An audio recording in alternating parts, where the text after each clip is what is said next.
नमस्कार नमस्कार. प्रशांत, कला क्षेत्रामध्ये तू धडपड करतोस मला माहिती आहे, पण आज वेगळं प्रपोजल घेऊन तू माझ्यासमोर आलेलं आहेस. चांगल्या खटपटी लटपटी करतोस रे. फाईन फाईन, मला आवडलं. अण्णा, मुलाखतीची सुरुवात करण्यापूर्वी तुमचं पूर्वायुष्य ऐकायला आम्हाला आवडेल.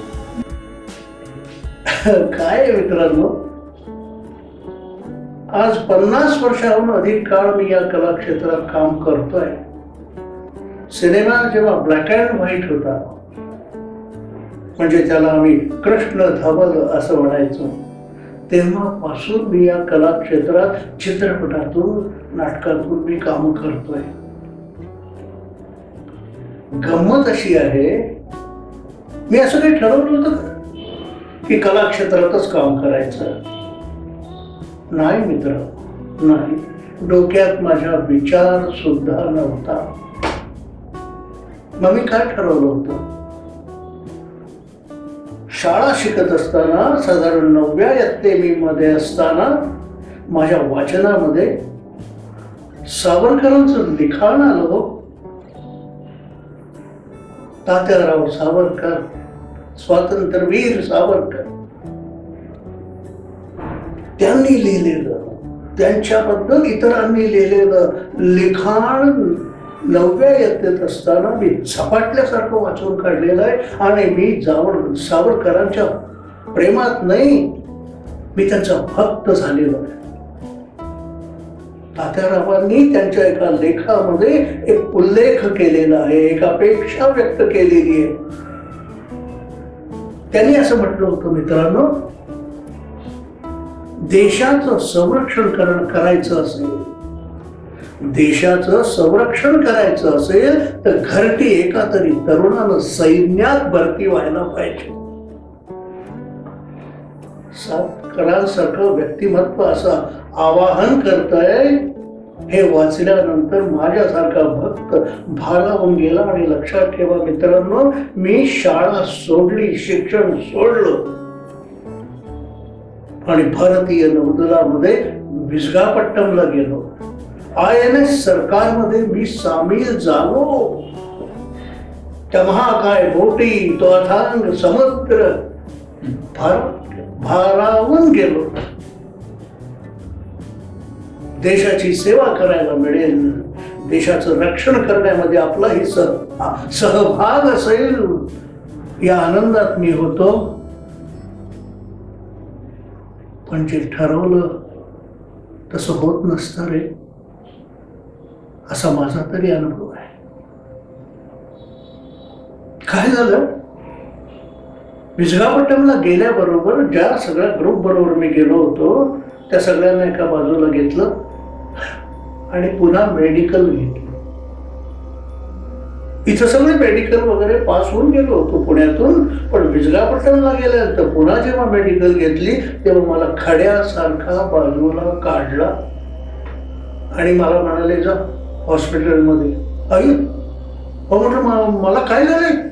आता त्यावेळेचं हिंदी आमचं, क्या हुआ मेरे को, हो कैकू होनी ते हॉस्पिटल में, हाँ जाओ हॉस्पिटल में भरती हो जाओ, असं त्यांनी दम दिल्याबरोबर, ज्याला बरोबर दिलं होतं त्याच्याबरोबर जाऊन मी हॉस्पिटलमध्ये ऍडमिट.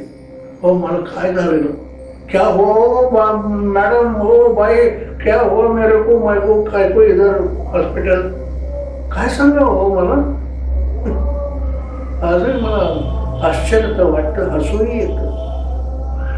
मला सांगितलं, तुझ्या कानात दोष आहे. आणि नेव्हल सर्व्हिस म्हणजे पाण्याशी, समुद्राशी संबंध, तेव्हा कानात दोष असलेला माणूस आम्हाला नको. मी सांगितलं, हो मी रोज पोहायला जातोय, मला ऐकू येतंय, माझा कान दुखत नाही. ऐकायलाच तयार नाही ते लोक. आणि माझ्या कानात दोष आहे असं कारण सांगून त्यांनी मला घरी पाठवला. गमतीला मी म्हणत असतो, माझ्या विरुद्ध त्यांचे कोणी कान भुंकले त्यांचं त्यांना माहिती. असो, जे इच्छित होतं ते साध्य झालं नाही. पुन्हा माघारी आलो, पुन्हा शिक्षण सुरू झालं. आणि शिक्षण चालू असतानाच, महाविद्यालयात असतानाच माझे वडील गेले अचानक. घरची काही प्रमाणात जबाबदारी घरात थोरला असल्यामुळं माझ्यावर पडली. मी शिक्षण थांबवलं. नोकरीसाठी म्हणून एम्प्लॉयमेंट एक्सचेंज मध्ये जाऊन उभा राहिलो आणि महिन्याभरात मी सरकारी नोकरी मिळवली. जंगल खात्यात नोकरी मिळाली मला. टायपिस्ट, कट्ट टायपिंग करत होतो. तुमचा कलाकार क्षेत्रातील प्रवास हा कसा सुरू झाला आणि त्यात काही महत्वाची जी सुरुवातीची नाटकं आहेत त्यांची नावं प्रेक्षकांसमोर यावी. पुण्यातल्या हौशी रंगभूमीशी एक प्रकारे जवळीक निर्माण झाली. ती सुद्धा कशी, मी छोट्या मोठ्या नाटकातनं काम करीत होतो. त्यावेळेला कलाकार खटपट करत होते. आता खटपट या विषयाबद्दल मला वेगळेपणानं तुमच्याशी बोलायचं आहे. माझ्या बाबतीत काय काय काय खटपटी केल्या मी. आजही ज्यांच्याबरोबर मी कामं केली तेही सगळे नावारूपाला आले. ते विसरले असतील, मी विसरलो नाही. या हौशी रंगभूमीवर काम करणाऱ्या कलावंतांमध्ये मलाही काम करायला मिळावं म्हणून मी तो हॉल झाडून ठेवलेला आहे, पाणी भरून ठेवलेलं आहे, खुर्च्या मांडणे, चहा सांगून येणे, कलाकारांना निरोप देणे, अतिशय उत्साहानं मी हे काम करायचो. पण मला पण भूमिका द्यावं अशी मागणी मी कधीही केलेली नाही. अगदी पहिलं व्यावसायिक नाटक असो किंवा माझा चित्रपटातला माझा प्रवास असो, नाही मित्रांनो, हा माझा स्वभाव धर्म आहे. माझा मोठेपणा म्हणून मी सांगत नाही. मी कधीही कुठल्याही भूमिकेची मागणी तेव्हापासून आजपर्यंत कधीही केलेली नाही. नोकरीचं सांगत होतं नाही का. नोकरीमध्ये काय व्हायला लागलं, नोकरी करत असतानाच मी जेव्हा हौशी रंगभूमी आणि हळूहळू व्यावसायिक रंगभूमीकडं कूच करायला लागलो तेव्हा बाबा रे, हे सरकारी नोकरीमधले माझे सहकारी कलाकार बिथरले हो. चर्चा करायला लागले. घरमध्ये दांड्या व्हायच्या ना. अहो, महिन्यात 20-20, 22 दिवस मी नाटकाचे दौरे करायचो. हे 1960-61 सालची गोष्ट आहे. आवड निर्माणच झाली त्याच्यामुळं. सुदैवानं मी पहिलं जे व्यावसायिक नाटक केलं त्या नाटकाचं नाव करायला गेलो एक उत्तम कॉमेडी नाटक. सुदैवाचं की मी कोणाबरोबर काम केलं पहिल्याच व्यावसायिक नाटकात. राजा गोसावी, शरद तळवलकर, वसंत शिंदे ही नामवंत मंडळी त्या नाटकात काम करायची आणि त्यांचा अभिनय पाहून थक्क व्हायला लागायचं. भारावून जायचो मी आणि ती गोडी निर्माण झाली.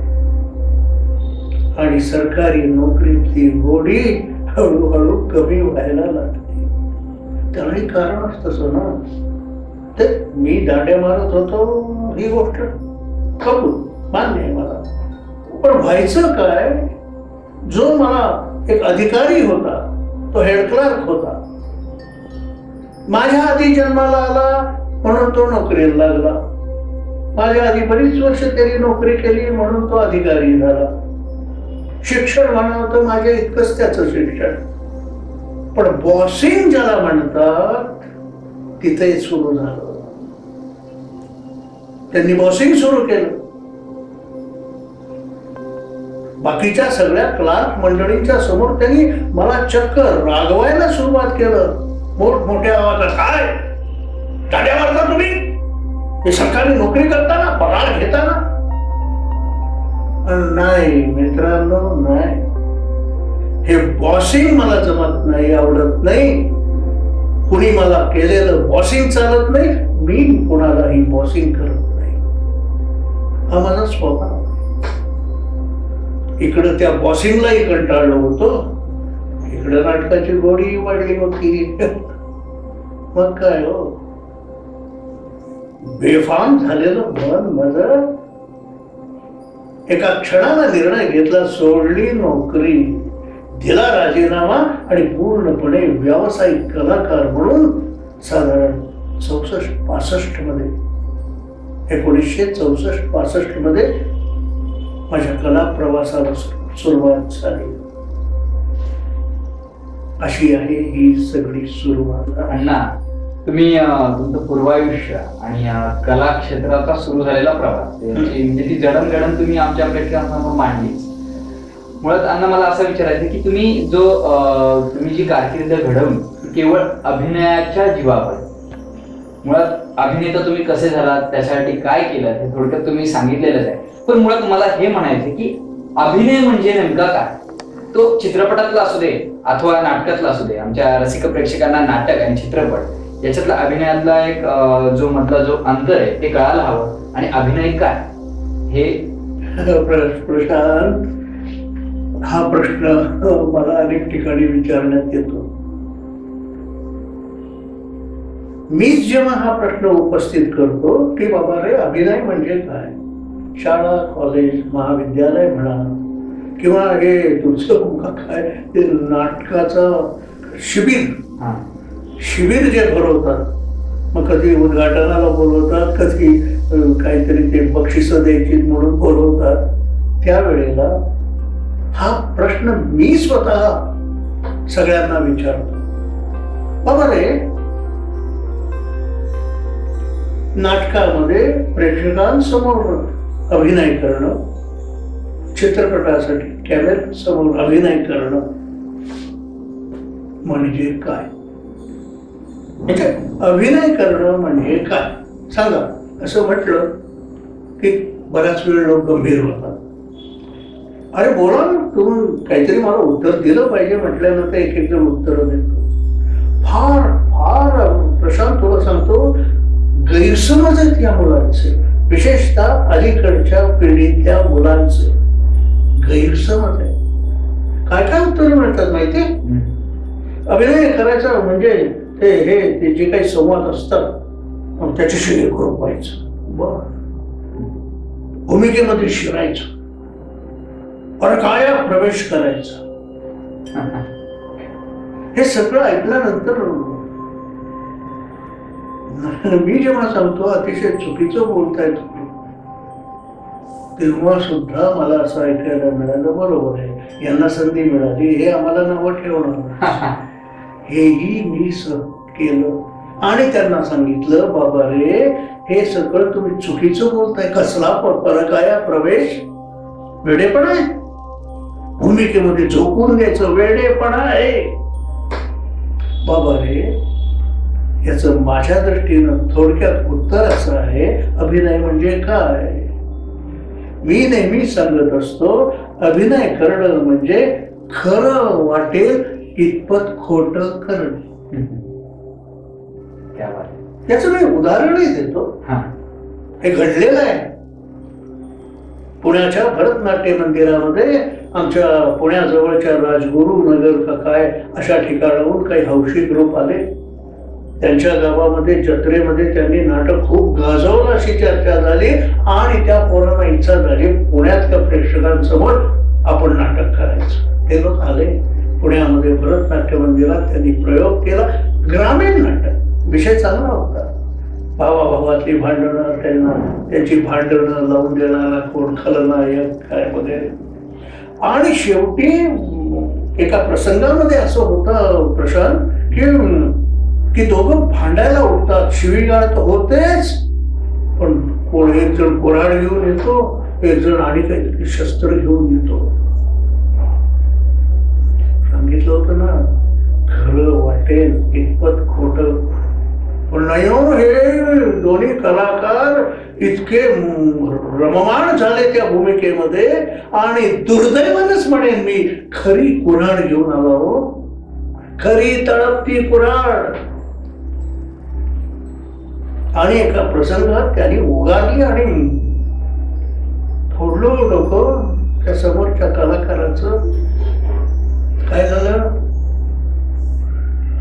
सगळे सांभाळून होते म्हणून पोलीस स्टेशन पर्यंत गेली नाही केस, पण ज्याच्या डोक्यात कुऱ्हाड बसली त्याला हॉस्पिटलला तर न्यावं लागला.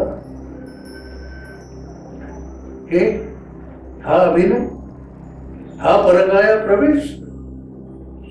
म्हणून ही सोपी व्याख्या आहे, खरं वाटेल इतपत खोटं करणं. अण्णा, तुम्ही म्हणताय खरं की मी नोकरी व्यवसाय सोडून या क्षेत्रात आलो, कलाकार क्षेत्रात. मला असा प्रश्न विचारायचा आहे की कलाकार क्षेत्रात तुम्ही एकतर आलात, त्याची पार्श्वभूमी सांगितली, पण यातील प्रवास आणि यात घरच्यांची असलेली भूमिका, तुम्ही रंगमंचावर भूमिका साकारता, त्यामागची त्यांची भूमिका, आणि यातून या प्रवासात आलेले अडथळे, म्हणजे अर्थात त्यातला एखादा सुखद क्षण असेल किंवा एखादी दुःखद घटना असेल तुमच्या बाजूने जे काही घडत आहे, हे जरा आम्हाला थोडक्यात कळू द्या प्रेक्षकांना. कसं आहे प्रशांत, मी जेव्हा या व्यवसायात पडायचं ठरवलं तो काळ होता साधारण 64-65.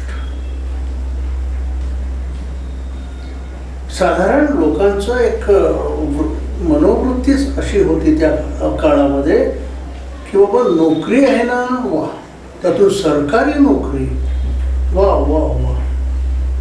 आणि तीच सरकारी नोकरी सोडून मी अनिश्चित अशा या कलाक्षेत्रामध्ये काम करायचं ठरवलं. नाटकात काम करणार, सिनेमात काम करणार असं मी ठरवलं. म्हटल्याबरोबर वडील तर माझे आधीच गेले होते, आई बिथरून गेली, गोंधळून गेली. तिला समजे ना की मला कसं समजू,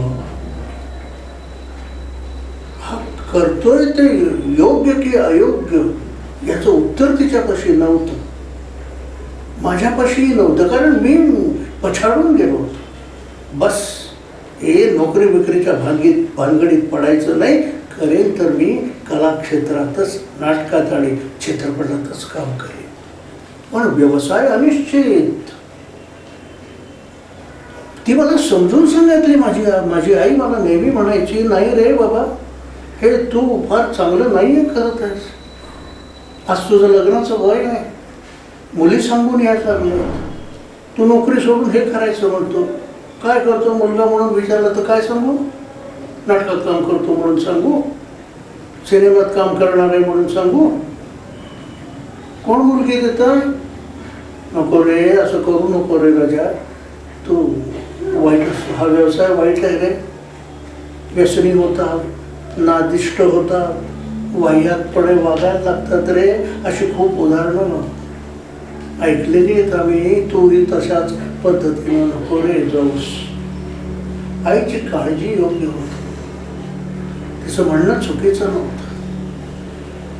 नोकरी तर मी सोडलीच होती आणि व्यवसाय करायचं ठरवलं होतं, चालू निश्चित झालं होतं. अशा परिस्थितीमध्ये एक दिवस शांतपणे मी आईशी बोललो.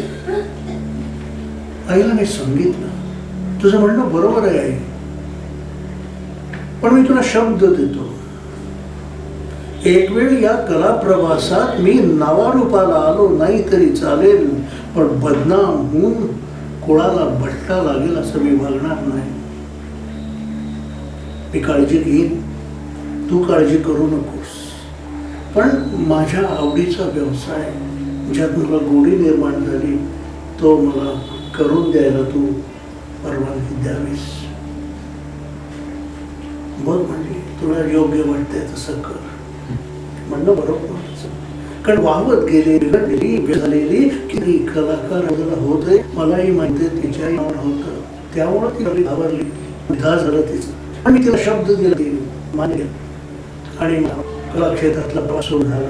प्रश्न तर मगाशी म्हटलंय, मी माझ्या स्वभावाची ठेवण पूर्वी कोणाकडेही मागायचं नाही, काहीच मागायचं नाही. त्यातून कुठल्याही कोणाकडेही नाटकात किंवा चित्रपटात काम मागायचं नाही.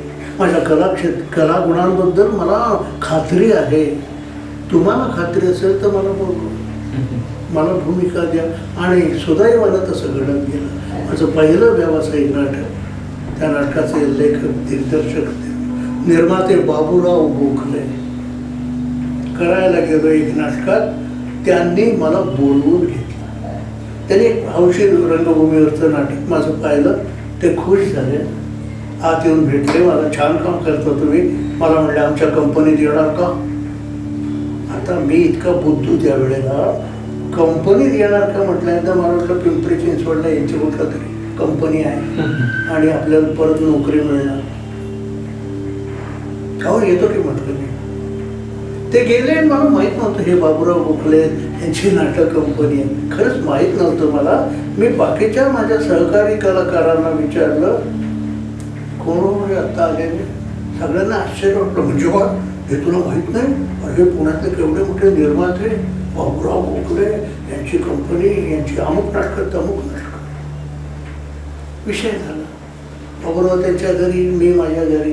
त्याचे काही फार प्रयोग झाले नाही नंतर. आणि 8-1 दिवसांनी त्या कंपनीचा मॅनेजर माझं घर शोधत माझ्याकडं आला आणि मला म्हणाला बाबूरावांनी पाठवलंय.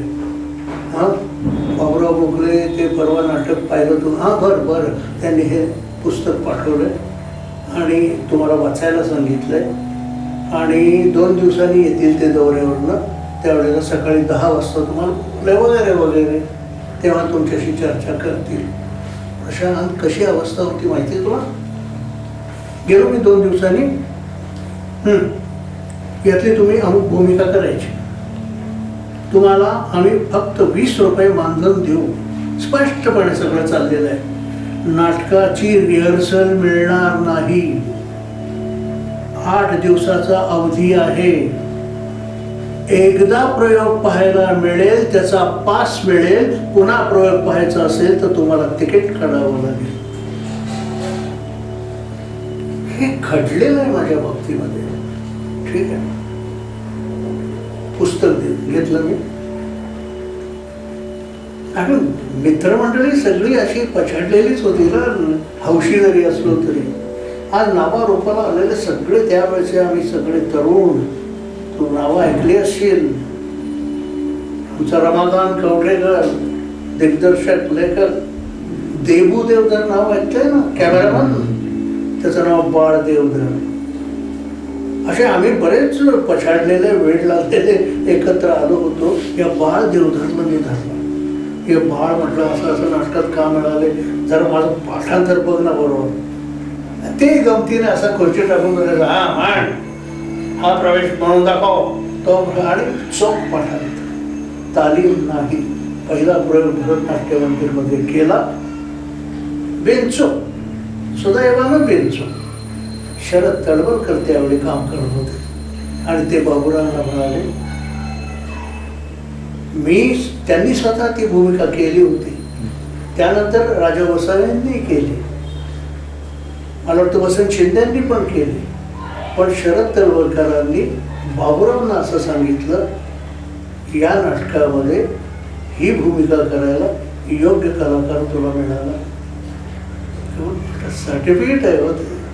आणि मुळामध्ये राजा गोसावी, शरद तळवलकर, वसंत शिंदे या दिग्गज कलाकारांबरोबर काम करताना जो काही आनंद मिळायचा, ती सरकारी नोकरी आणि तो दर महिन्याला मिळणारा पगार आणि ते बॉसिंग, हे सगळं विसरून गेलो मी. रममाण झालो त्याच्यामध्ये. एक एक भूमिका बाकीचे लोक होते, बाकीचे कपड्या करत होते, ते होते. त्यांच्याकडे काम मिळेल ते काम केलं.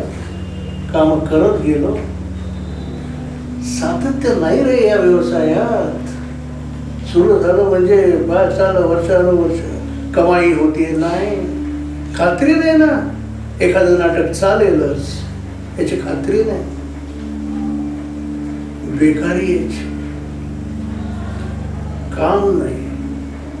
घरी बसल्यानंतर भयान वाटायचं सगळं. डोक्यामध्ये वेगवेगळे विचार यायला लागले. पण वाह्यात वागायचं नाही हा मी शब्द दिला होता आईला, त्याप्रमाणे सुदैवानं वाह्यातपणा मी काही केला नाही. काळजीत असायचो, चिंतेत बसलेला असायचो. माझे भावंड समजूतदार होते. आता तू पडलायस ना या क्षेत्रामध्ये, तू काळजी कशाला करतो, आम्ही आहोत ना, आम्ही बघतो. आता तू जरा मन मोठं करून मोकळ्या मनानं काम कर, असं मला ते धीर देतो. माझी धाकटी भाव त्यांनी धीर दिला. आणि मी कलाक्षेत्रामध्ये बऱ्यापैकी काम करतो हे जेव्हा आईच्या कानावर गेलं तेव्हा तिलाही समाधान बसलं. हा प्रवास माझा असाच सुरू झाला.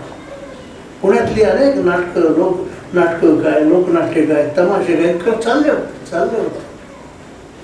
पण हा अनिश्चित व्यवसाय आहे हे तुला मी जे बोललो, तो अनिश्चितता मी 3 वर्ष पूर्ण. अर्थात त्याला कारणही तसं होतं. माझं लग्न झालं, माझा मुलगा शाळा शिकत होता. तो साधारण 5व्या इयत्तेत गेला. बायको नोकरी करणारी, जमेल तशी ती रजा घेत होती, माझ्या व्यवसायाला मला मोकळीक देत होती. पण एकदा प्रसंग असं तिच्यासमोर आला की रजा घ्यायची तरी किती. मला एक दिवस ती म्हणाली, बघा भाऊ तुम्ही आता काहीतरी विचार करा, मुलगा आता 5वीत गेला, लहान आहे अजून, त्याला वाढल्याशिवाय तो जेवत नाही. हो म्हटलं बरोबर आहे. तो कसं हाताने घेईल, आमटी सडली, भाजी सडली, असं काही झालं तर. बरोबर आहे तुझं, तेव्हा बघा तुम्ही यातनं कसा मार्ग काढायचा. प्रशांत, मी तो 5वी, 6वी, 7वी 3 वर्षाचा त्याचा अभ्यासक्रम चालू होता. त्यावेळेला मी जवळ या व्यवसायातून संन्यास घेतला. संसार मांडलाय ना, पोराची काळजी नको करायला. ज्या दिवशी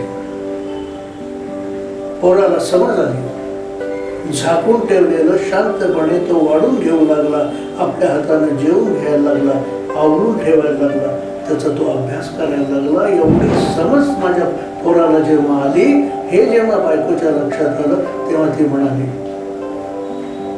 सुटा, पुन्हा तुमच्या व्यवसायाकडे सुटा, पोरग जाणतं झाले. 3 वर्षाची गॅप पडली आहे प्रशांत. संबंध नाही नाटकाशी, थिएटरशी, कुठल्या कलाकाराशी. चर्चा सुरू झाली गावात, कलाक्षेत्रामध्ये. कडकडून मी थांबवलं, नाटकात काम करायचं बंद केलं. नाही, त्यांचा अनुभव चांगला नाही, ते बहुतेक कुठेतरी नोकरी करणार असं. हे अर्थात खोटं सगळं, पण एक प्रतिस्पर्धी म्हणूया माझ्यासारखा कमी, असा एक दृष्टिकोन असेल कदाचित. अशा दृष्टीने माझ्याबद्दल जेव्हा भाष्य लोक करायला लागले, ते जेव्हा माझ्या कानावर यायला लागलं, तेव्हा त्यावेळेचं एक मासिक तुझ्या मुंबईत, वाय गाडगी हिरव्या चादरीवर नावाचं सदर चालवायचे, माझ्याकडे आले. हिरव्या चादरीवर तुम्हाला घ्यायचंय. तो प्रवास अधिक गमतीशीर झाला. पण त्याच्यामध्ये जेव्हा लोकांनी आणि कला क्षेत्रातल्या मंडळींनी वाचलं मला काय म्हणायचंय ते, तेव्हा त्यांना कळलं की नाही, I am still interested in this कला क्षेत्र. मग पुन्हा लोक येतात, अरे आम्ही असं ऐकलो होतो, तसं ऐकलं होतं, बरं ठीक आहे ऐकलो होतं, आता का आला, हे असं नाटक करूया, करूया. पुन्हा माझा 3 वर्षाच्या गॅपने नाट्यप्रवास सुरू झाला. पुण्यातली नाटकं मुंबईतही व्हायची. प्रश्न असा येईल तुझा की मुंबईतली नाटकं कशी काय तुमच्याकडे आली. पुण्यातली नाटकं मुंबईतही व्हायची. आणि खरंच करायला गेले स्वयंसिद्ध ही नाटकच अशी होती की मुंबईचे प्रेक्षक सुद्धा छान रिस्पॉन्स द्यायचे. प्रचंड गर्दी व्हायची आणि ही सगळी नावारूपाची मंडळी, कलाकार मंडळी, त्यामुळं तर हमखास गर्दी व्हायची ते नाटक पाहायला. म्हणजे त्या नाटकाचे प्रयोग पाहायला तुमचे मुंबईत दिग्गज निर्माते मोहन वाघ, प्रभाकर पणशीकर यायचे नेते, त्यांचे बंधू दाजी पणशीकर, अशी सगळी आणि काही नावं आहेत. ते येऊन पुण्याचं नाटक कसं चालू होत आहे, त्या नाटकाला गर्दी कशी काय, या उद्देशाने असेल काय असेल, त्यांच्या ओळखी असतील त्यामुळे असेल, पण हे लोक यायचे, विंगेत उभे राहायचे, मेकअप रूम मध्ये यायचे. आणि मी अशी वस्ती अशी माणसं नावाचं नाटक करत होतो. त्या नाटकातलं माझं काम आवडल्यानंतर पहिल्यांदा मुंबईमध्ये मोहन वाघांनी मला मिठी मारली, छान काम करता तुम्ही, मुंबईकडे या की. म्हटलं मला आवडेल यायला, माझी मुंबईत काही व्यवस्था नाही आहे हो, विषय संपला. त्यानंतर कधी मोहन वाघांकडे मी काम केलं नाही. अशी वस्ती अशी माणसं हे नाटक मी जेव्हा करत होतो त्या नाटकामध्ये परशुराम सामंत काम करायचे. त्यांनाही माझं काम खूप आवडायचं. त्यांनी मुंबईत जाऊन गोवा हिंदू असोसिएशन मध्ये बातमी दिली, अरे ते पुण्याचं पोरगा, त्या पोराला संधी मिळाली पाहिजे, चांगलं काम करतो असं म्हणे. ते जाऊन तिथं बोलले आणि मला निमंत्रण आलं. रायगडाला जेव्हा जाग येते नावाचं नाटक, त्यामध्ये मला अण्णाजी दत्तोची भूमिका करायला मिळाली. पुन्हा प्रकार तोच, तालीम नाही. त्याचे जवळजवळ 450 काहीतरी प्रयोग झालेले, नाटक रंगात आलेलं, प्रत्येक प्रयोग हाऊसफुल. आणि त्या नाटकामध्ये बिनतालमीनी अण्णाजी दत्तोची भूमिका करायची. सोबतीचे कलाकार कोण, दत्ताराम, हे परशुराम पंत सामंत, असे प्रेक्षक ज्यांच्या प्रेमात पडलेले असे सगळे हे श्रेष्ठ आणि ज्येष्ठ कलाकार. त्यांच्यामध्ये मी एक पुण्यातला नवा रूप त्यांच्या कळपात जॉईन झालो. तालीम नाही, अरे पण कंपनीने व्यवस्था तशी केली होती की सगळे कलाकार एकत्र येऊन तालीम होत नाही ना, उचला कडपडांना. आणि वसईला दत्ताराम बापूच्या घरी नेऊन ठेवला. प्रशांतने आठवड्यावर त्याच्याकडे मुक्काम आला होता, जेवायला, झोपायला. तालीम सकाळी अर्धा तास, संध्याकाळी अर्धा तास. आणि दत्ताराम बापू सारखा एक ज्येष्ठ कलाकार, भूमी कलाकार, किती सुंदर पद्धतीनं त्यांनी मला ती अण्णाजी दत्तोची भूमिका शिकवली. पहिले 2-3 दिवस नाही नाही नाही ये असं समजून घालायचे. आता नाही, एकदम कसं येईल नाही का, हा ये. कंपनीचा माणूस रोज संध्याकाळी यायचा आणि त्यांच्या दत्ता बापूंच्या सोबत नुसते हातवारे व्हायचे. याचा अर्थ नंतर मला त्याने सांगितला, तो येऊन मला विचारतो कुठपर्यंत आले, जमतंय का. मी सांगायचो ना होईल, पण येईल. मला म्हणायचे येईल, खात्री आहे मला, मी समजून सांगतो ना. तू असे बारकावे त्या भूमिकेचे समजून सांगितलंय. ऐतिहासिक नाटकामध्ये कलाकारांनी कसं बोलायचं, अण्णाजी दत्तो ही कॅरेक्टर नक्की काय आहे हे मला त्यांनी एकपात्री समजून सांगितलं. बसून असायचे, बसल्या ठिकाणी सांगायचे, हा असं बरोबर जमतंय. 8व्या दिवशी जेव्हा माणूस आला तेव्हा त्यांनी हे वेगळं असा हात केला. मी ओळखलं, यांना माझं काम आवडतं. 500वा प्रयोग मी पाहिला. 501 प्रयोगाला मी उभा राहिला बेनतालमीचा. बाकीचे नुसते काळजीतच होते, हे नवीन पोरगं काय कसं बोलेल, कितपत बोलेल. दत्ताराम बापूंना फक्त खात्री होती की मी बोललो आणि पहिल्याच प्रयोगामध्ये कंपनीच्या लोकांना माझं काम आवडलं. प्रशांत, माझं काम इतकं छान बसलं होतं, इतकं छान बसलं होतं, त्या नाटकामध्ये मी इतका इन्व्हॉल्व झालो होतो. एकदा अशी अडचण आली की आमचे परशुराम पंत सामंत त्या नाटकामध्ये हंबीररावची भूमिका करायची. ते अचानक आजारी पडले. 13 प्रयोगांचा दौरा ठरला होता. काय करायचं? परशुराम पंत सामंत काम करणार नाहीत. दत्ताराम बुक म्हणले, राघवेंद्र आहे ना, तो नक्की करेल. अचानक प्रवासाला निघताना गाडीत मला प्रश्न विचारण्यात आला, आजच्या प्रयोगापासून तुम्ही हंबीरराव करायचंय. मला आधी वाटतं चेष्टाच करते. सिरियसली दत्ताराम बुक म्हणले, कडकोड मी खात्री दिली आहे तुम्ही कराल म्हणून. तुम्ही नाही म्हणालात, आपण कॅन्सल करून घरोघरी जायचं. चॅलेंज हा मुंबईतल्या नाटक व्यवसायातल्या एका नामवंत संस्थेचा चॅलेंज होता. दी गोवा हिंदू असोसिएशन करतो. नाटक तर सगळं पाठ झालं होतंच. मला बरेच प्रयोगही झाले होते. नाटक पाठ झालं होतं. आता त्या प्रवासात तालीम नाही, काही नाही. कल्याणला प्रयोग, दादरून निघालो. कल्याण किती लांब. पहिल्या प्रयोगाला उभा राहिलो, पण ते सगळे भरजरी कपडे ऐतिहासिक नाटकातले, घामाघूम, वाक्य बिनचूक सगळे बोलत होतो. अर्थ कितपत येत होता माहीत नव्हतं, कारण मला ती भूमिका मांडायची होती ना. त्यातले बारकावे कुठनं काढू मी. दुसऱ्या दिवशी बापू म्हणाले, तुम्हाला भूमिका समजलेली आहे, आता ती फक्त मांडायची आहे तुम्हाला.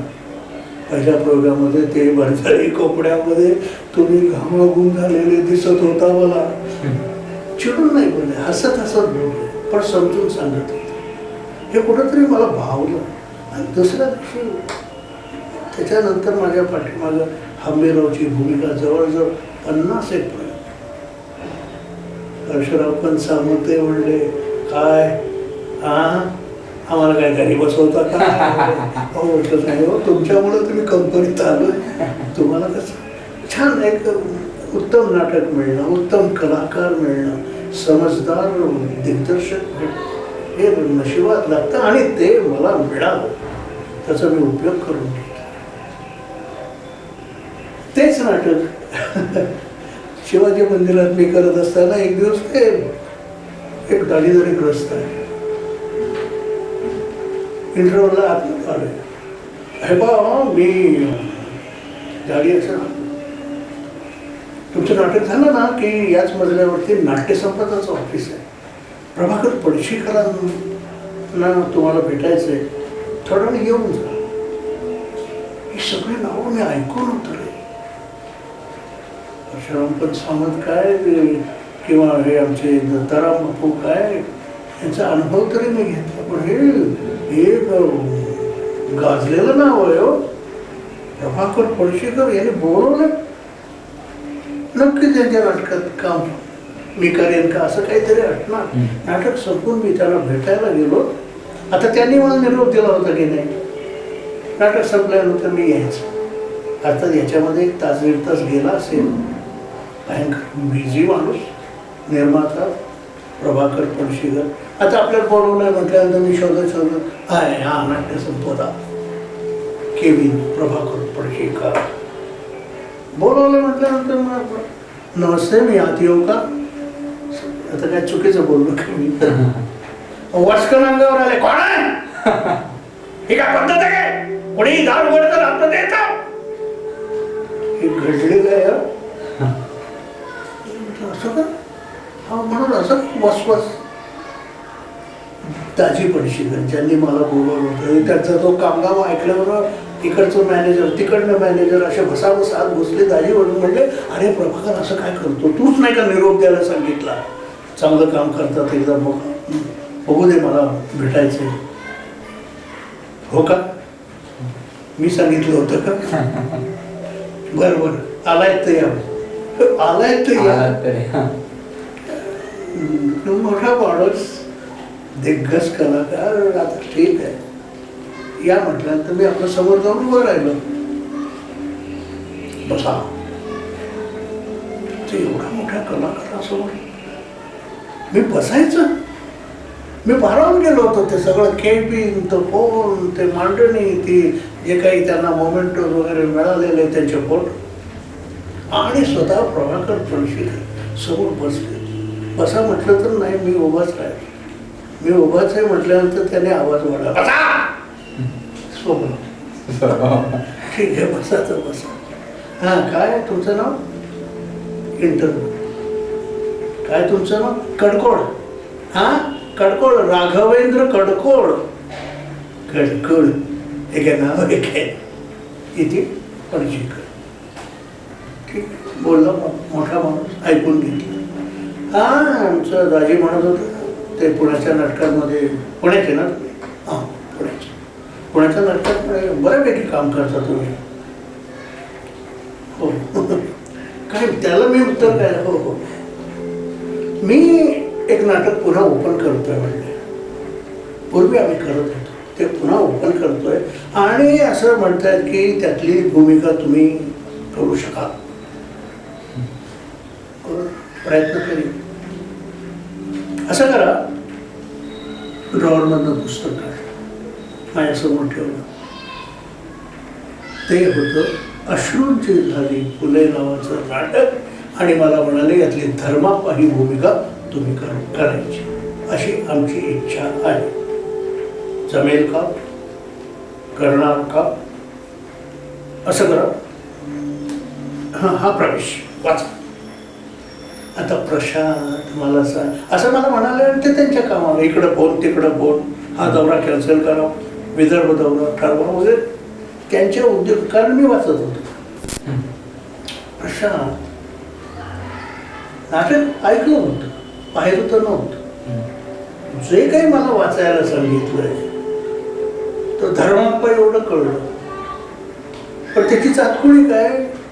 तो काय मध्यमवर्गीय आहे, व्हिलन आहे का आणि काही आहे, बाकीच्या पात्राशी त्याचा संबंध काय, संवाद, अर्थ काय त्याचे, कसं कळणार?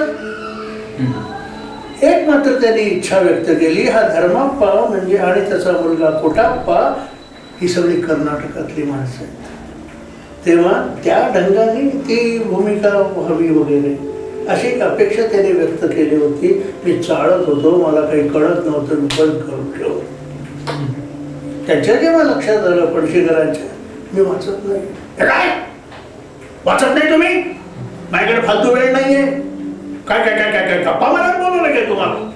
हे बात जमत नसेल तर सांगा, जाऊ शकता तुम्ही. माझ्या मुंबईमध्ये खूप कलाकार आहे, मी कोणालाही घेईन, जाऊ शकता तुम्ही.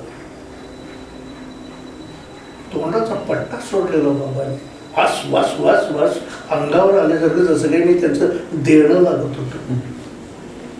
म्हटलं पंत मी बोलू का? बोला ना, तेच तर म्हणतोय मी. नाही नाही, मला वेगळंच बोलायचं. वेगळं काय? नाही काय, आता हे जे काही तुम्ही पंत मला वाचायला सांगताय त्याचा काय अर्थ, कुठल्या अर्थाने बोलायचं आहे, काय संबंध या पात्राशी त्या पात्राशी, कसं कळणार मला? उगीच आपलं शब्द म्हणून दाखवू का, वाक्य बोलून दाखवू का? त्या अर्थाने यायला पाहिजे ना, त्या इंटेन्शननी यायला पाहिजे ना. ऐकत राहील.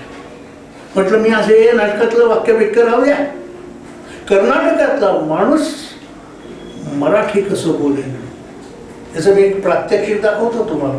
मला प्रशांत रागच आला होता त्यावेळेला. ते जे काय खडकोळे काय नाव आहे काय, ते वस वस वस वस त्याने अंगावरती, माझ्यावर स्वभाव असेल त्यांचा, पण मला तो नवीन अनुभव होता, आणि त्या सगळ्या गोष्टीचा माझ्या डोक्यामध्ये राग बसला होता. चला ऐका म्हटलं, कर्नाटकाचा माणूस मराठी कसं बोलेल. आता नाटकाच्या वाक्याशी संबंधच नाही, मला सुचेल ते मी बोलत गेलो. काय हो पणशीकर, हे का पद्धत झालं काय नाही, एखाद्याचा इंटरव्ह्यू घ्यायचा, हे असा वास वास वास वास करून अंगावरती धावून आलं म्हणजे काय काय काय झाले, मोठं झालं काय तुम्ही? चट्टी करता काय आमचं? कडकोड हे काय नाव आहे काय म्हणता काय? सोडा तुमचं तरी काय नाव, आणि ते काय तर म्हणे पणशीकर. शिकर हे काय नाव असतं काय? आपलं सगळं मी जेव्हा त्यांना ऐकवलं, पुढं मी चालू ठेवणारच होतो, चालू झालो होतो. मला बाबा हे पुस्तक, त्यातली ही धर्माप्पाची भूमिका उद्यापासून तालमी नाही, असं माझ्याकडे नाटक आलं. रायगडाला जाऊन जेव्हा जाग्यात हे नाटक माझ्याकडे आलं. अश्रूची झाली. मी मागायला गेलो नाही, हे जे मला म्हणायचे माझ्या कलागुणांवरती मला ठाम विश्वास असल्यामुळं तो स्वभाव तयार झाला. नाही जायचं, मागायला नाही जायचं. आजही मी कोणाच्याही कंपनीत भेटायला वगैरे गुच्छ घेऊन जातात, पण मिठाई घेऊन जातात असं ऐकलं आहे मी, पाहिलेलं नाही.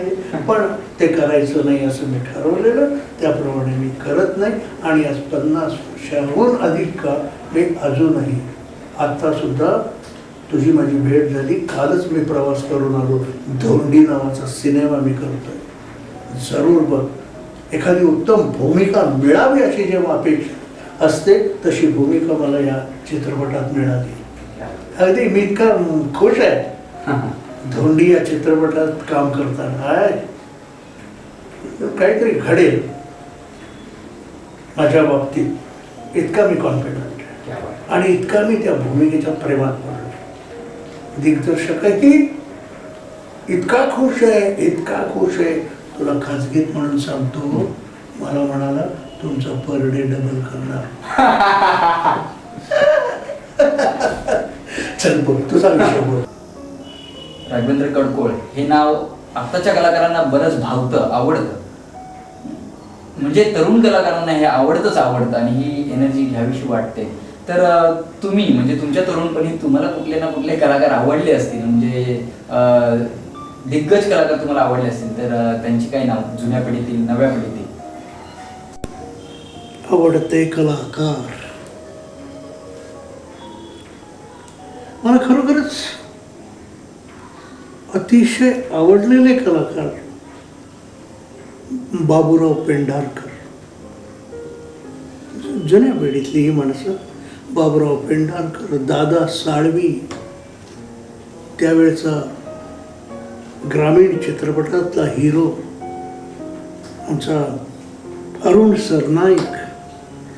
भूमिकेमध्ये केवढी सहजता असते, असू शकते, याचं उत्तम उदाहरण म्हणजे ही माणसं. इंदिरा चिटणीस, त्या काळामध्ये त्याचे चित्रपट जर तुमच्या पाहण्यात आले तर तुमच्या लक्षात येईल की भूमिका कशी जगावी, प्रेक्षकांसमोर कशी मांडावी, याचं उत्तम उदाहरण म्हणजे ही जुन्या पिढीतली कलाकार मंडळी. राजा परांजपे, आई गो, केवढी सहजता त्या माणसामध्ये. असे काही मोजकेच कलाकार. आता तू विचारतोस मला ज्या नव्या पिढीबरोबर मी काम करतोय त्यातले आवडते कलाकार कोण? नाही, अशातला भाग नाही.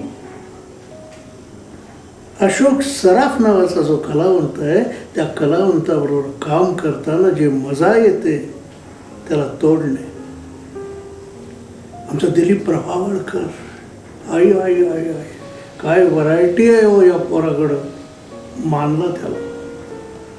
तो सोलापूरचा कुलकर्णी, काय रे त्याचं नाव, ते नाचाचं काम केलं त्या कुठल्या त्याला, अतुल कुलकर्णी. अरे नव्या पिढीमध्ये अतिशय मेहनत घेऊन काम करणारा कलाकार. मी त्याच्याबद्दल मी वाचलं त्या चित्रपटाबद्दल. पैलवान दिसावं म्हणून व्यायाम काय करतो, अंग झडावं म्हणून उपवास काय करतो. खरंच कलाक्षेत्रामध्ये भूमिका करण्यासाठी त्या भूमिकेला आपण शोभा म्हणून कष्ट घेणारे, त्रास घेणारे असे कलावंत हल्लीच्या पिढीत किती पाहायला मिळतात रे. सगळ्यांना घाई झालेली आहे, कधी एकदा मी त्या टीव्हीच्या पडद्यावर दिसेल, कधी मला संधी मिळेल, आणि मुख्य म्हणजे मला पाकिट केव्हा मिळेल. पैशाच्या आणि प्रसिद्धीच्या मागं लागलेली ही पोरं अभिनय आधी करायला शिकावे. या दिग्गज कलावंतांची कामं पहा, भूमिकेतली सहजता पहा. खूप काही शिकायला मिळेल. त्यासाठी कुठल्याही अभिनय शिकवणाऱ्या शिबिरात जायची गरजच नाही राहणार. अण्णा, तुमचं श्रद्धास्थान म्हणजे ज्याच्याकडे बघून तुम्हाला अभिनय क्षेत्रात यावंसं वाटलं, अशा कुठल्या कलावंताबरोबर काम करण्याची इच्छा राहून गेली आहे का? म्हणजे ती हुरूर लागली किंवा अशा कलावंतावर काम करण्याबरोबरची जी इच्छा पूर्ण झाली आणि त्याचा आनंद? आता तू श्रद्धास्थान जेव्हा मला विचारतोस तेव्हा मी एकच नाव घेईन, ते म्हणजे मास्टर दत्ताराम. का मला ते श्रद्धेय वाटतात? अनेक गोष्टी बारीक सारीक त्यांनी मला त्या 7 दिवसाच्या रिहर्सल पिरियडमध्ये ऐकवलेल्या आहेत. माझ्या आयुष्याला खऱ्या अर्थानं वळण त्यांनी लावलेलं आहे. काय म्हणाले मला ते? कलाकारानं रंगभूमीवर 4 तास काम करताना जितकं चांगलं असलं पाहिजे, त्याहीपेक्षा समाजात वावरताना बाकीचे 20 तास तुम्ही माणूस म्हणून, एक उत्तम नागरिक म्हणून आयुष्य जगलं पाहिजे. कोण आहे हे सांगणारं? आजच्या पिढीमध्ये कोण आहे? किंवा सांगितलं तर ऐकण्याची वृत्ती आहे का? दुसरं असं, मला जेव्हा त्याने विचारलं घरी कोण कोण असतं, लग्न झालंय का, एवढं नाही हो, कसलं अनिश्चित व्यवसाय, आज काम आहे तर उद्या नाही, आज पैसे मिळाले तर उद्या मिळतील याची खात्री नाही. काय नको, मी काय नाही विचार केला लग्न बिग्न करायचं. एकदा प्रश्न विचारला, दुसऱ्यांदा विचारला, माझं उत्तर तेच. तिसऱ्यांदा विचारला आणि मला ते बोलू दिलं नाही त्यांनी. मला ते म्हणाले, मी 2 वेळा तुम्ही काय म्हणताय ते ऐकलंय, पण कडकोळ तुम्ही फार मोठी चूक करताय. चूक? यात कसली चूक? माझं ऐका तुम्ही. तुम्ही लग्न करा. लग्न केलं म्हणजे माणसाला घरची ओढ लागते, आपल्यावर कोणीतरी अवलंबून आहे, आपली कोणीतरी वाट पाहत आहे. जे काही आपण कला क्षेत्रामध्ये काम करून मिळवतो ते त्यांच्यासाठी घेऊन जायचं आहे याची जाणीव तुम्हाला येईल. पण तुम्ही जे काही विचार करताय तसंच जो वागत गेला तर डोक्यात हवा शिरते, वाह्यातपणा येतो, एकटेपणा त्रास द्यायला लागतो आणि जसं वय वाढत जातं तसं आपल्या आजूबाजूला आपली काळजी घेणारे, आपण कोणावर तरी प्रेम करावं अशी माणसं आपल्याकडे नसतील. माझं ऐका, अनिश्चित व्यवसायात असून सुद्धा तुम्हाला साथ देणारी एखादी जर मुलगी मिळाली तर जरूर तुम्ही लग्न करा, संसार करा. आणि खरंच तोपर्यंत जो माझ्या मनामध्ये विचार होता की लग्न वगैरे करायचं नाही, पण दत्ताराम बापूंनी ही जी काही त्यातली गोम सांगितली ती माझ्या लक्षात आल्यानंतर मी निर्णय घेतला. आणि मी आजही सांगतो, दत्ताराम बापूंनी कान पिळला म्हणून मी आज संसारी झालेलो आहे. ही माणसं श्रद्धास्थानी असावी, आहेत माझ्या, असं जर मी म्हटलं तर त्यात गैर काय? अण्णा, म्हणजे कुठल्या दिग्गज कलाकाराबरोबर काम करण्याची इच्छा अशी होती तुमच्याकडे प्रबळ, ती राहून गेली असं काय आहे का? नवीन होतो. मी सांगितलं ना, 50 वर्षापूर्वी मी या व्यवसायात पडलो. त्यावेळेला दिग्दर्शक म्हणून 2 नावं खूप नावारूपाला होती. एक अनंत माने आणि दुसरे व्ही शांताराम. प्रत्येक कलाकाराला वाटायचं शांताराम बापूंच्या चित्रपटात काम करायला मिळावं. मनामध्ये मला सुद्धा वाटत होतं, पण मी तुला म्हटलं, माझा स्वभाव, मी काम मागणार नाही, मी जाऊन भेटणार नाही. कदाचित तसं घडलं असेल. मी मागायला गेलो नाही, भेटायला गेलो नाही, त्यांच्या कानापर्यंत मी एक कोणीतरी अभिनेता आहे हे गेलं नसेल. इच्छा असून सुद्धा त्यांच्याकडं काम करायला मिळालं नाही. मी मगाशी तुला नावं सांगितली ना कलावंतांची, बाबुराव पेंढारकर, दादा साळवी या सगळ्यांशी माझा परिचय झाला होता, पण इच्छा असून सुद्धा त्यांच्याबरोबर काम करण्याची संधी मला मिळाली नाही. वाईट वाटतं, पण त्यांची माझी ओळख झाल्यानंतर माझ्या लक्षात यायचं, त्यांनी केलेल्या भूमिका मला आठवायच्या आणि त्यांच्यासमोर नतमस्तक होताना खूप समाधान वाटायचं. खरंच गुणी कलावंत. अण्णा, दिग्गज कलाकारांबरोबर तुम्ही काम करता करता तुम्हीही दिग्गज झालात. त्याला बराच काळ लोटला गेलाय आणि मुळात म्हणजे की तुमचं वैशिष्ट्य असं म्हटलं जातं की तुम्ही अगदी जो बेळगावी जी पद्धत आहे म्हणजे ती रुजवली. म्हणजे मराठी चित्रपटात अशी भूमिका करणारा एकमेव अभिनेता दिग्गज जर म्हटलं तर राघवेंद्र काडकोड आणि विनोदी नट म्हणून तुमचे पूर्णतः चर्चा आहे. मला असं म्हणायचं आहे अण्णा की तुम्ही बऱ्याच कलावंतांबरोबर काम केलं. आज चित्रपट विकताना थोडं कुठे अश्लीलतेला जरा थारा दिला जातोय. प्रश्न विचारण्याचं कारण की तुम्ही अगदी दादा कोंडकेंसारख्या एका दिग्गज कलावंताबरोबर काम केलं तेव्हा त्यांना द्विअर्थी म्हणून हिनवलं गेलं. काही म्हणजे अगदी ते टीकेचे धनी झाले होते, पण खरी अश्लीलता त्यांनी तशी मांडली नाही. ते निर्मळ विनोद ते करत गेले. पण आताच्या घडीला खरोखर अश्लीलतेला प्राधान्य दिलं जात आहे आणि तेव्हाचे टीकाकार आज मूग गिळून गप्प आहे. म्हणजे प्रेक्षकात बदल झालाय का, चित्रपट सृष्टीत बदल झालाय का, अश्लीलता ही कलेच्या वरती आहे. आज चित्रपट त्याच्यावरती विकला तर त्याच्यावर तुमचं मत काय? अश्लीलता कठीण आहे प्रसाद, कठीण आहे. रंगभूमीवरती, चित्रपटाच्या पडद्यावरती अश्लीलता दाखवायची. अरे सेन्सॉरनं तर बंदी केली आहे मोका घ्यायला सुद्धा, आणि तुम्ही अश्लीलतेच्या गोष्टी करता. शिक्षणाचं साधन आहे नाटक काय, सिनेमा काय, अश्लीलता शिकवता आणि चांगले चांगले विषय मांडा. सांसारिक विषय, चांगल्या चांगल्या कलावंतांचं, पुरुषांचं, राष्ट्रपुरुषांचं जीवन दाखवा. सावरकरांचं जीवन दर्शन पाहिल्यानंतर थरारून जातो की नाही आपण, तसं काहीतरी दाखवा. अश्लीलता कसली दाखवताय? रंगभूमीकडं आम्ही तिला रंगदेवता म्हणतो, नाट्यगृहाला आम्ही नाट्य मंदिर म्हणतो, चित्रीकरण स्थळाला मी काय म्हणतो, तीर्थक्षेत्र म्हणतो.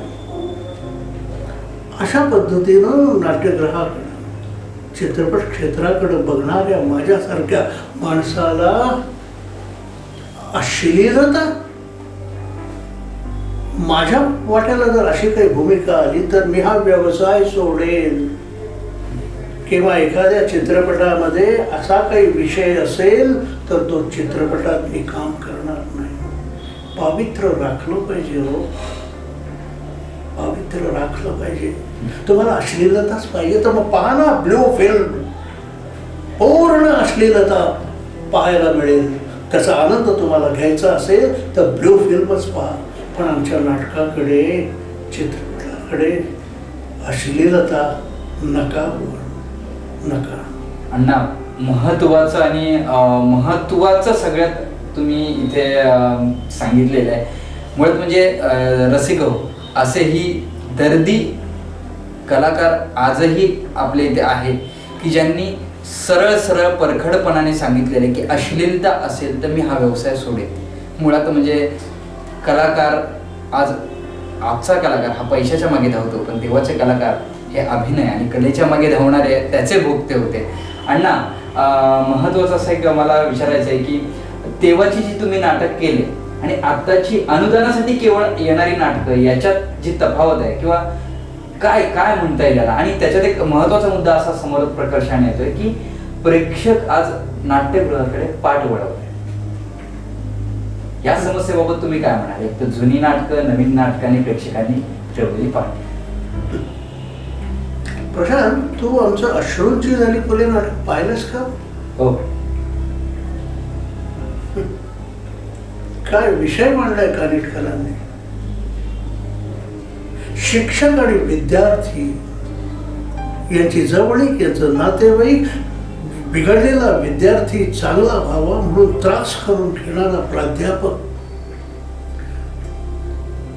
अहो, अनुभव असा आहे की आजोबांनी जेव्हा नाटक पाहिलं, पुन्हा पुन्हा पाहिलं, ते मुलाला सांगायचं हे नाटक पहा रे. ते नातवाला घेऊन प्रयोगाला यायचे आणि आम्ही असं ऐकलंय, कुणी म्हणायचं 10 वेळा मी नाटक पाहिलं, माझ्या मुलांनी पाहिलं, नातवाला घेऊन आलोय, बघ रे असं नाटक बघ. कथानक लोकांना भावलं पाहिजे, असं कथानक असलं पाहिजे. अशी कितीतरी नाटकं आहेत की ज्यातून लोकांना काही शिकायला मिळत होतं, पाहायला मिळत होतं. आता पाहण्यासारखं काय? नाटकातल्या संवादापेक्षा म्युझिकचा धांगडधिंगाच जास्ती असतो. आणि नाटक काय फक्त हसवण्यासाठी नाही, चुकीचं आहे.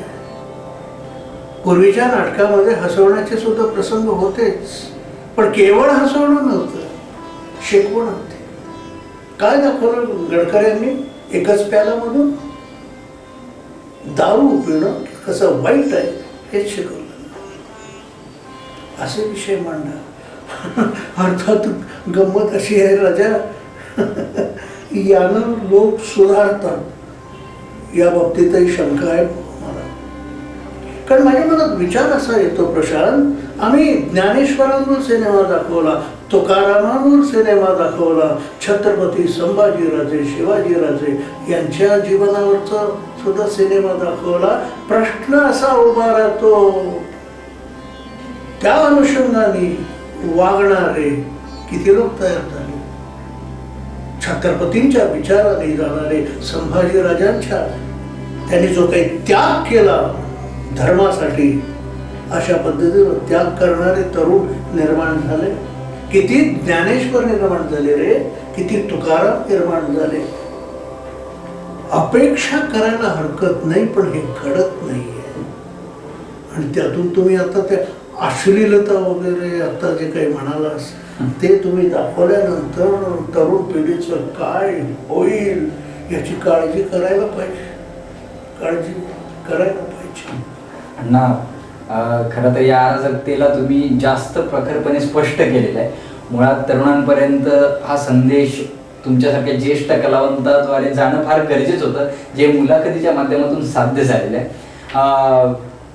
नाट्य क्षेत्र सोडून जर आपण जरा थोडं चित्रपट क्षेत्राकडे वळलो तर माहेरची साडी किंवा झपाटलेला हा चित्रपट, म्हणजे हे चित्रपट तुम्ही त्याही अगोदर बरेच चित्रपट केले आहेत वगैरे, पण या चित्रपटातल्या भूमिकेला जास्तीत जास्त प्रतिसाद मिळाला प्रेक्षकांचा.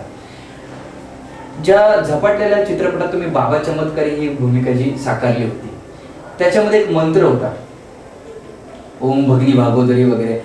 तो मंत्र, त्या मंत्राने आणि त्या आवाजाने खरोखर आजपर्यंत प्रेक्षक झपाटलेल्या अवस्थेतच आहे, हे त्याचं सगळ्यात मोठं यश आहे. पण हा जो मंत्र आला, ह्याच्या मागची भूमिका काय होती? की तो लेखकाने खरोखर तो लिहिला होता, की तो तुमच्या आपण काय म्हणतो प्रासंगिक त्या ह्याच्यावरून निर्माण झाला, की अचानक म्हणजे कोणालाही हे माहित नव्हतं की हा मंत्र एवढी कमाल करून जाईल? याच्या मागचं गमक काय, त्या मंत्रामागचं?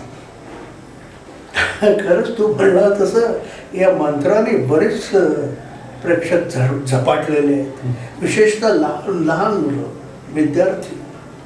आता एक सिनियरिटी आल्यामुळं महाविद्यालयातून, शाळेतून, ते तुमचे काय रोटरी क्लब, लायन्स क्लब यांच्यामध्ये मला आमंत्रणं येतात आणि तू म्हणतो तसं आत्ता मागणी केलीस त्याप्रमाणे तो मंत्र म्हणून दाखव, तो मंत्र म्हणून दाखव, आम्हाला शिकवा ना तो मंत्र.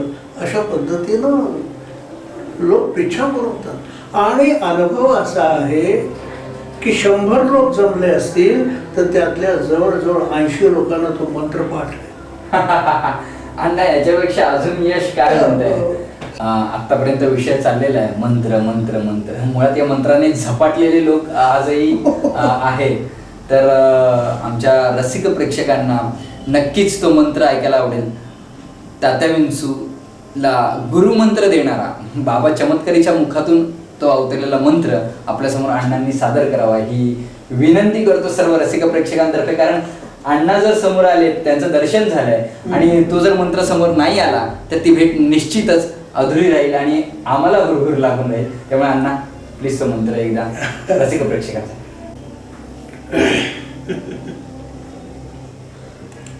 ओम भम भगभुगे भागदी भागोदरी भगवासे याऊंगी ओम फट स्वाहा ओम फट स्वाहा हा. अण्णा, तुमच्या मंत्राने ते तात्यांचू या भूमिकेभोवती फिरणारे मंतरलेले दिवस आम्हाला पुन्हा आठवले. आणि महत्वाचं म्हणजे एक गोष्ट प्रकर्षाने रसिक जाणवते की मला वाटतं राघवेंद्र कडकोळ म्हणजे आपले अण्णा त्यावेळेस बऱ्याच तरुणपणी ती भूमिका साकारली होती आणि आजही अगदी ज्येष्ठ कलावंत झालेला असताना सुद्धा ती एनर्जी आणि तेवढ्याच ताकदीने त्यांनी मंत्र आपल्यासमोर सादर केलेला आहे. म्हणजे अजूनही अण्णांची कारकीर्द केवढी मोठी घडणार आहे याची चुणूक या वयात त्यांनी आपल्याला दाखवलेली आहे. आणि महत्वाचा एक इथे मुद्दा सांगावासा वाटतं की लवकरच तात्या विंचू हा चित्रपट म्हणजे तात्या विंचू पार्ट 2 हा चित्रपट लवकरच प्रेक्षकांसमोर येतो. आणि आनंदाची गोष्ट अशी आहे की दिलीप प्रभावळकर आणि राघवेंद्र कडकोळ ही जोडी पुन्हा एकदा तो मंत्र आणि ते मंतरलेले दिवस आणि ती झपाटलेली अवस्था आपल्यासमोर लवकरच घेऊन दाखल होत आहे. आणि या चित्रपटासाठी अण्णा आपल्याला शुभेच्छा. प्रत्यक्ष भेटूया ना, मस्त गप्पा मारू, आशीर्वाद तर आशीर्वाद, शुभेच्छा तर आहेतच, सगळं काही होईल. पण प्रत्यक्ष भेटायला मला जास्त आवडेल, तशी संधी मिळायला पाहिजे. बस भेटूया. All the best and good luck. अखेर 1943 साली जन्मलेला नाट्य सिनेसृष्टीतील एक झपाटलेला कलाकार राघवेंद्र कडकोळ तात्या विंचूलाही अजरामर होण्यासाठी महामृत्युंजय मंत्राची दीक्षा देणारा हरहुन्नरी कलाकार खऱ्या आयुष्यात स्वतःची कारकीर्द अजरामर करून 4 फेब्रुवारी 2021 काळाच्या पडद्याआड निघून गेला. अण्णा, तुमच्या कारकिर्दीला मानाचा मुजरा आणि तुम्हाला भावपूर्ण श्रद्धांजली.